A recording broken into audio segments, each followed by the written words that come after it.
Para kinasih kagunganipun Gusti, kita sesarengan badhe sami ngraos-raosaken pangandikanipun Gusti.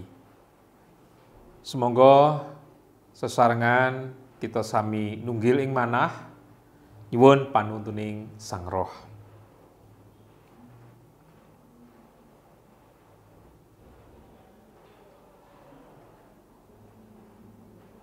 Pangandikanipun Gusti kula pendhetaken saking Injil Matius bab 2 ayat ingkang 26 lan 27.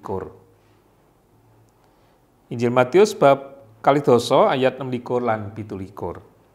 Ananging kowe aja padha mangkono. Sing sapa kepingin dadi gedhe ana ing antaramu iku dadi batur. Lan sing sapa kepingin dadi pengarep ana ing antaramu iku dadi budakmu. Para kinasih kagunganipun Gusti, piwulang menika adiluhung tumrap kula lan panjenengan.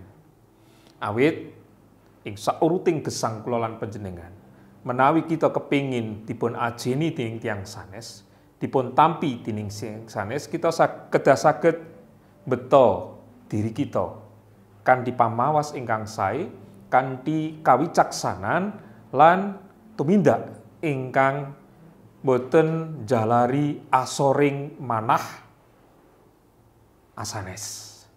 Tentu perkawis menika boten gampil, ananging pangandika menika ngajak kelawan panjenengan supados kita sami sesarengan tansah sinau perkawis-perkawis ingkang jalari kita langkung dewasa, langkung wicaksana nglangkungi sanesipun. Lan menawi kepingin dewasa, menawi kepingin wicaksana, kita kedah ngudi sedaya perkawis sing gesang kita mboten saged kita culahaken, kapisahaken kalian kersanipun Gusti. Awit kita gesang kanugrahanipun Gusti. Kita saged melampah, kita saged nyambut damel inggih awit kersanipun Gusti. Sedaya pinangkanipun saking Gusti ingkang kita tampi ing gesang mila menawi kula lan panjenengan minangka pasamuanipun Gusti mangertosi ngrumaosi bilih kita menika mboten satunggaling tiyang ingkang digdaya ingkang langkung pinter katimbang sanesipun.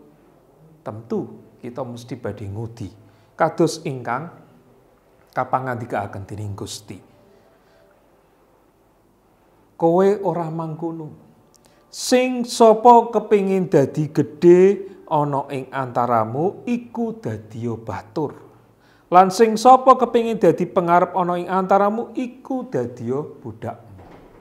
Kula lan panjenengan kedah saged tansah ngudi minangka umat kagunganipun Gusti ingkang katuntun ing kanugrahanipun. Andhap asoring manah kita, alusing bebuden kita, monggo kedah kita udi. Awit kita saged kekancan nggadahi kanca ingkang kathah menawi kita langkung andhap asor. Nggadahi alusing budi tumrap asanes katimbang menawi kita